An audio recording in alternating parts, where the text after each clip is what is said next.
É realmente inacreditável, mas o Bolsonaro não para. Ele não para, ele não se satisfaz, ele não cala aquela boca nojenta dele, ele não para. É alguém que o tempo todo precisa prejudicar os brasileiros de algum modo. E agora a última foi uma fala dele durante a live dele de quinta-feira, na qual ele lê uma reportagem, entre aspas aqui, né, uma reportagem entre muitas aspas, uma reportagem que diz que parece haver indícios de que a vacina contra a Covid está causando AIDS em quem foi vacinado. Eu vou pôr para vocês esse trecho dessa live do Bolsonaro, e se por acaso o YouTube cortar o vídeo aqui, porque é aquela coisa, né? O Bolsonaro pode propagar mentiras, falsidades, sabe, distorções da realidade, prejudicar a população, mas se você vem contestar isso, se você vem, sabe, enfrentar isso, aí você pode ser prejudicado. O Bolsonaro está lá livremente falando suas asneiras, mas se você vem contestar isso e mostrar a realidade, você pode ser prejudicado. Então, se por acaso o YouTube cortar isso, eu vou retirar esse trecho do vídeo e daí depois eu comento o que ele disse e também desmentindo aquilo que ele propagou, né? A mentira que ele propagou. Outra coisa grave aqui. Eu só vou dar notícia, não vou comentar. Já falei sobre isso no passado, apanhei muito. Tá? Vamos lá. Relatórios oficiais do governo do Reino Unido sugerem que os totalmente vacinados, quem são os totalmente vacinados? Aqueles que depois da segunda dose, né? 15 dias depois, 15 dias após a segunda dose, totalmente vacinados, estão desenvolvendo a síndrome de imunodeficiência adquirida muito mais rápido que o previsto. Recomendo ler a matéria, não vou ler para vocês aqui porque posso ter problema com a minha live, eu não quero que caia a live aqui, eu quero dar informações concretas. Antes de falarmos mais sobre isso aqui, já curta esse vídeo, deixa aqui embaixo seu comentário, dando um bom domingo, e também se inscreva no canal para a gente poder chegar até o fim desse ano a 700 mil inscritos. Então, logo em seguida, né, quando isso vem a público, o G1 publicou aqui uma verificação dos fatos, né, e daí é fake que relatórios do governo do Reino Unido sugerem que vacinados contra a Covid têm desenvolvido AIDS. Eles contactaram o Departamento de Saúde e Assistência Social do Reino Unido e eles afirmaram o seguinte, olha, isso aí é uma publicação feita por um site que propaga fake news e teoriza conspiração. E dizem que a história não é verdadeira. Zahra Vindani, oficial de comunicações da Agência de Segurança de Saúde do Reino Unido, também afirma que as vacinas contra a Covid não causam AIDS. A AIDS é causada pelo HIV. Então Bolsonaro vai e mente para as pessoas mais uma vez, propaga a desinformação, prejudica a sociedade, é alguém que está levando, durante todo esse período da pandemia, levando brasileiros à morte. Isso já foi exposto por grupos de estudo desse assunto e agora também consta no relatório final da CPI da Covid. É alguém que levou centenas de milhares de brasileiros à morte. E daí a gente vai entrar mais uma vez na questão das fake news e como controlar isso, né? Como evitar que alguém como o presidente da República vá lá e que leve as pessoas a suspeitarem da vacina, que leve brasileiros a ficarem em dúvida agora, será que eu tomei essa vacina e estou com AIDS agora? É um monstro, cara, é um monstro, não é possível, mas a gente volta a essa questão.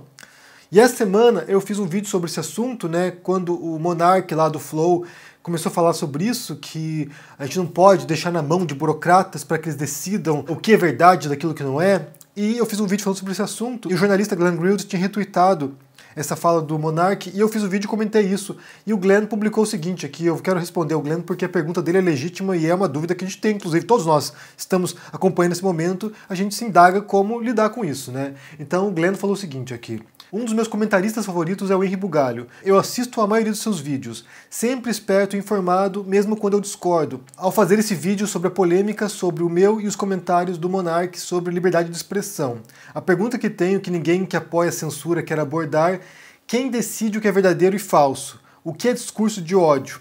O governo Bolsonaro, é o governo Bolsonaro que vai analisar isso, né? O judiciário que apoiou Moro cegamente, o Facebook e o Google, grupos independentes, entre aspas, financiados por bilionários, quem?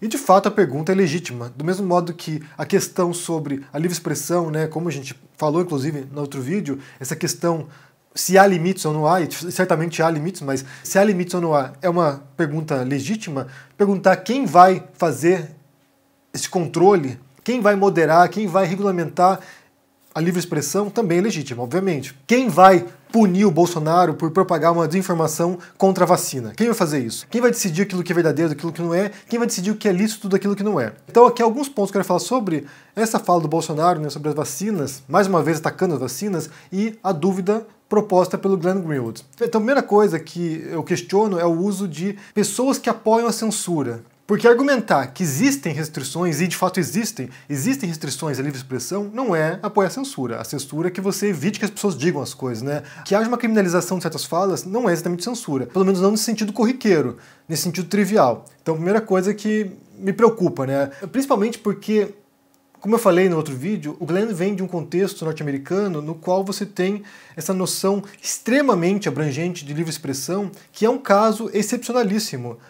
Até onde eu saiba, nenhum outro país no mundo tem uma noção tão abrangente do que é a livre expressão. Nenhum outro país, até onde eu saiba. A maior parte dos países do mundo tem restrições, tem aquilo que você pode dizer, tem aquilo que você não pode dizer, tem aquilo que extrapola de maneira evidente o que é a livre expressão. O Brasil é um caso, né? O Brasil, por exemplo, crime de racismo seria considerado como se fosse um crime de ódio e está previsto na legislação. Se você propagar ideias racistas, você pode ser processado e pagar uma multa, até ser preso em algumas circunstâncias. Então o caso americano é um caso extremamente atípico nesse sentido, né? Que tem uma noção muito abrangente, embora também haja as suas restrições. Eu posso pensar em alguns casos da literatura, que só para citar aqui para vocês terem uma noção, alguns casos da literatura que foram o James Joyce, considerado um dos maiores escritores do século XX, o James Joyce, o Henry Miller e o D.H. Lawrence, 3 escritores que tiveram suas obras proibidas nos Estados Unidos durante o período, né, banidas de publicação nos Estados Unidos porque eram considerados como pornográficas.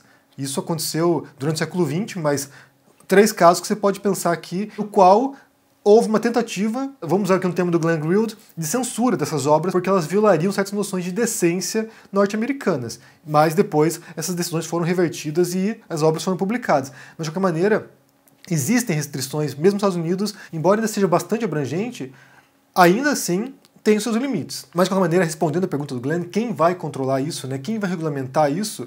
E a resposta, ela é óbvia, embora talvez não seja a resposta mais agradável, ou aquilo que as pessoas querem ouvir. Quem vai regulamentar isso, quem vai decidir isso, são os representantes eleitos para o legislativo. E aqui entra a questão, porque tudo bem, a gente tem todo o direito e o dever, inclusive, de desconfiar dos poderosos, de desconfiar de quem está ali no topo, na cúpula, dos interesses dessas pessoas, a cujos interesses elas realmente representam. A gente tem todo o direito de fazer isso e é saudável, inclusive, né? A gente tem que ter essa postura de ceticismo em relação aos políticos, porque muitas vezes os interesses deles não estão muito de acordo com os interesses da população. Mas essas pessoas estão ali eleitas pelo povo, ou seja, nós eleitores pusemos no poder essas pessoas para nos representar, elas estão lá legislando sobre os mais distintos assuntos. Essas pessoas estão legislando sobre o direito de você ir para a cadeia ou não. Elas estão legislando muitas vezes sobre os impostos que você paga. Elas estão legislando sobre aspectos muitas vezes triviais de nossas vidas. Se a gente confia nessas pessoas para decidirem o que é crime em relação, por exemplo, a um assalto, a um homicídio, a estupro, a racismo, se a gente confia nessas pessoas, né, ou confia desconfiando, para que elas legislem em relação a tópicos que podem nos privar de liberdade, eu não vejo porque a gente deveria ter algum tipo de suspeição adicional, algum tipo de, sabe, olha só, não, eles não podem abordar esse assunto aqui, eles não podem tocar na livre expressão. Se eles podem legislar sobre, sei lá, pena de morte, aborto, sobre outros assuntos que são fundamentais, cruciais e que preocupam a população, porque eles não podem legislar sobre livre expressão. Então, eles estão no direito, inclusive, de legisladores deles, né? Foram eleitos para isso. Talvez a resposta não seja a melhor, como eu falei, mas é a única disponível dentro do sistema no qual a gente vive. Se esse sistema republicano representativo não funciona, aí a questão é pensar em outro modelo. Se esse sistema democrático, representativo, no qual você escolhe os representantes para legislarem e decidirem quais são as leis, o que é crime, daquilo que não é, o que é passível de sanções como multas, por exemplo, daquilo que não é, se a gente não confia nessas pessoas, nesse modelo, então a questão é de rever o modelo. Mas, de qualquer modo, é o que existe. É o que está disponível. E aí eu retorno à questão temporal das leis, né? As leis elas são feitas em certo momento, prevêem certas punições dentro daquele contexto, mas anos depois as coisas mudam, a situação mudou, o mundo mudou e aquela lei antiquada já não responde mais às exigências atuais.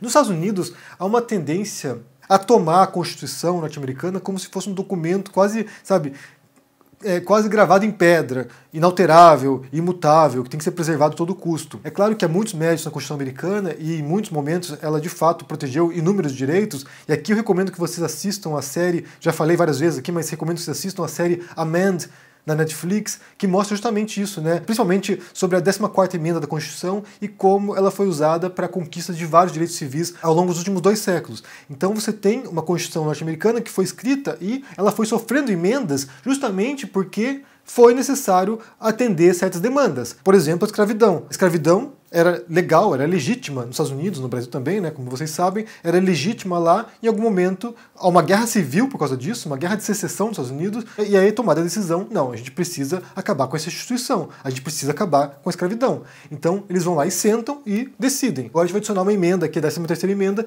abolindo a escravidão, e assim a lei é alterada. E aqui eu quero voltar a uma carta famosa, escrita pelo Thomas Jefferson, que foi presidente dos Estados Unidos, inclusive. Ele não foi constituinte, mas ele foi um dos pais fundadores dos Estados Unidos. E daí o Thomas Jefferson escreve ao James Madison, que também foi presidente dos Estados Unidos. É uma carta de 1789, e nessa carta o Thomas Jefferson divide com o Madison aquilo que ele entende qual é a legitimidade da lei, até quando uma lei é legítima. E ele fala o seguinte, olha, o mundo foi feito para os vivos, não para os mortos. Então leis feitas por mortos não deveriam ser legítimas para os vivos. E daí ele propõe o seguinte, olha, nenhuma sociedade pode criar uma constituição perpétua, ou mesmo uma lei perpétua. A terra pertence sempre à geração vivente. Daí mais adiante, cada constituição e cada lei expira naturalmente ao final de 19 anos. Se for reforçada por mais tempo, será um ato de força e não de direito. Então, segundo Jefferson, a cada nova geração seria necessário rever a Constituição e rever as leis e tentar atualizá-las, modernizá-las, para que elas comecem a atender demandas atuais. Quando os constituintes nos Estados Unidos escreveram a Constituição, inclusive com a primeira emenda, que é uma emenda adicionada pouquíssimos anos depois da Constituição, quando eles preveem certos direitos ou certas obrigações, quando eles preveem isso, segundo Jefferson, deveria ser necessário rever isso aqui de tempos em tempos. Eles não poderiam imaginar, eles não poderiam sequer conceber que 200 anos depois, um pouquinho mais na verdade, haveria internet. E haveria um modo de comunicação no qual você teria um presidente da República, um governante, mentindo para os seus seguidores online, no qual você teria um presidente da República abusando do seu direito de livre expressão para prejudicar e matar cidadãos. Então é claro que a gente tem uma noção, né, extremamente vaga e ambígua do que é fake news. Todo mundo usa fake news agora o tempo todo, né? Se a pessoa falou uma mentira, é uma fake news. A pessoa falou alguma coisa distorcida ou equivocada, é fake news. Mas a gente tem que pensar que, assim como outros crimes já existentes no Código Penal brasileiro, se por acaso for aprovada uma lei criminalizando fake news, será necessário esclarecer o que é isso, né? Qual tipo de fake news é realmente um crime, daquilo que não é. Porque, por exemplo, jornalistas erram. Eles vão lá e dão uma barrigada, né? Vão lá e dão uma notícia errada. Uma coisa que foi passada por uma fonte, eles vão lá e publicam e não é real. Isso é um erro. Isso não é fake news. Agora, se você tem agentes maliciosos publicando notícias falsas, claramente falsas, visando prejudicar um grupo, prejudicar algum cidadão, prejudicar a sociedade como um todo, aí é diferente. O erro é uma coisa. Um ato malicioso para prejudicar as pessoas é outra coisa. Quando o Bolsonaro vai na live dele e propaga que vacinas estão causando AIDS nas pessoas, ele não está simplesmente, sabe, errando, ele está de maneira intencional, como ele já fez várias vezes anteriormente, tem um histórico aqui, ele está intencionalmente querendo sabotar a vacinação. E isso tem um impacto real, concreto na vida das pessoas. Não é um impacto subjetivo, não é um debate sobre verdade e falsidade, não é um debate sobre a realidade ou não, é um debate sobre o impacto concreto na vida das pessoas. Porque é o seguinte, um terraplanista, até onde eu saiba, nunca matou ninguém por causa das suas ideias. Eles vão lá e propagam lá que a Terra é plana, blá blá blá blá blá blá, e embora seja falso isso, objetivamente falso, porque a gente sabe que a Terra não é plana, isso é objetivamente falso, isso não chega a ser exatamente prejudicial em termos social, em termos de impacto na vida das pessoas. Tirando o babaca que criou um foguete caseiro para provar que a Terra era plana e morreu. Mas de resto, isso não prejudica a vida das pessoas nesse sentido objetivo, concreto. Mas quando alguém vai e começa a botar a vacinação, ou quando alguém começa a estimular uma teoria conspiratória contra certo grupo, ou contra certa personalidade, isso tem efeitos concretos, como foi nos Estados Unidos, por exemplo, o QAnon foi um movimento que levou Como consequência, a tentativa de golpe de Estado dos Estados Unidos, de insurreição. Pessoas invadiram o Capitólio, pessoas morreram no Capitólio porque pessoas estavam propagando falsidades que levaram a esse estágio de ato, né? Eram falas contra as instituições, eram falas contra o processo democrático, eram falas contra o sistema político norte-americano, e isso leva pessoas a invadirem a sede do Congresso americano para tentar evitar que um presidente eleito fosse reconhecido como tal. Então aqui a gente se refere a falas, a expressões que levam a atos concretos, objetivos, que prejudicam a sociedade. E daí ontem saiu uma reportagem aqui do The Guardian sobre um informante do Facebook falando, né, que de fato o Facebook sabe disso, sabe desses riscos e tem cruzado os braços e esperado as coisas acontecerem. Porque é mais importante o lucro do que o bem-estar público. Quando o Glenn pergunta quem vai regulamentar isso, quem vai cuidar desse assunto, o fato agora é que nesse momento, quem está cuidando disso são as corporações que ele critica. É o Google, é o Facebook. São eles que estão agora com todo o poder na mão para decidir. Por exemplo, discurso de ódio. Eles são contra o discurso de ódio, mas na prática esse discurso de ódio está se propagando pelas redes sociais. Eles nem sequer cumprem as próprias políticas deles. Quando se pede algum tipo de transparência, é para que a gente saiba o que eles estão fazendo, ou o que eles não estão fazendo, e de que modo esse conteúdo se propaga na internet e quem está propagando esse conteúdo. O fato é, como eu disse, que a resposta talvez não seja mais agradável, que a gente espere que os políticos façam isso, que a gente espere que os legisladores façam isso, mas não há nenhuma outra alternativa. Esperar que esse discurso na internet, que as fake news na internet se autorregulamentem, é quase esperar que a mão invisível do mercado, sabe, regule o capitalismo. Isso não vai acontecer. Essas empresas elas não vão se autorregulamentar. Elas não têm o menor interesse nisso. E do mesmo modo que o Jefferson dizia que a cada geração é preciso com que a gente volte e reveja as leis, reveja a Constituição para que isso seja atualizado, para que a gente esteja, sabe, em sintonia com os tempos atuais, é importante também hoje fazer isso. É pensar como lidar com esse fenômeno de hoje. A internet não havia nos anos 70, nos anos 50, nos anos 40, no século XIX, século XVIII. Não existia isso. É uma ferramenta de comunicação totalmente inédita em termos de alcance, de possibilidade e de controle das pessoas e de manipulação da percepção das pessoas também, que é preciso algum tipo de transparência em relação a isso. Porque para mim é muito estranho falar em livre expressão no momento no qual a gente nem sequer tem liberdade para escolher o conteúdo que essas redes sociais vão nos fornecer. Elas estão jogando as coisas pra gente, manipulando a percepção das pessoas, isso sem qualquer tipo de autonomia do usuário. Tanto que nessa reportagem do The Guardian aqui falam sobre um caso de um grupo de pesquisadores do Facebook, um grupo interno do Facebook, que criou um perfil fake que seria uma mulher conservadora que se interessava por Fox News e Donald Trump, e diz que em dois dias o algoritmo começou a recomendar para essa pessoa, para esse perfil fake, grupos de QAnon. Então para mim é muito abstrato falar em livre expressão quando a gente está inserido num modelo de comunicação no qual a gente não tem autonomia nem liberdade. Essa livre expressão, entre aspas, é uma liberdade para a gente reproduzir ideias cultivadas e disseminadas por agentes maliciosos que estão querendo sim manipular o debate público. É a liberdade para reproduzir falsidades, teorias conspiratórias, distorções, mentiras, notícias falsas sobre a vacina. Bem, essa é a minha posição sobre esse assunto. É evidente que é um assunto extremamente complexo, mas é preciso, de algum modo, encontrar um ponto de equilíbrio. E certamente essa é uma preocupação de muitos governos pelo mundo. Muita gente está preocupada com o rumo que as coisas estão tomando, para onde a gente está indo, e aí, em algum momento, terão de sentar e decidir. Mas me diga o que vocês pensam aqui no comentário sobre essa fala do Bolsonaro no começo, né, dizendo que a vacina, pesquisas dizem que a vacina está causando AIDS. É falsidade isso, é mentira isso. Me diga o que vocês pensam no comentário aqui e também sobre esse debate, né, de livre expressão. A gente sequer é realmente livre, no final das contas, né? Porque, como eu falei, a gente é mais manipulado agora pelas informações que a gente recebe do que, de fato, a gente está exercendo algum tipo de autonomia aqui. Mas me diga o que vocês pensam aqui no comentário, deixa o joinha, se inscreva no canal aqui, se torne um membro ou um apoiador para dar uma força e se cuide por aí. Um abração e até mais. Tchau. Fala, turma do canal do Henry Bugalho, esse grande amigo. Eu sou o Eduardo Moreira e tenho um convite muito especial para fazer para todos e todas vocês. No dia 28 de outubro, a gente tem uma aula absolutamente incrível e imperdível, onde eu vou ensinar para vocês, em menos de uma hora, quais os dois únicos tipos de investimento que existem. Vocês vão sair dessa aula assim, prontos para poder navegar no mercado financeiro sem ser passados para trás por bancos ou corretoras. E para você participar é muito simples. É só você clicar no link que vai estar aqui em cima ou aqui embaixo e gratuitamente poder participar. Não perde essa aula não, vai ser uma transformação na sua caminhada financeira. E aproveita para chamar seus amigos e amigas também. Todo mundo tem que assistir essa aula.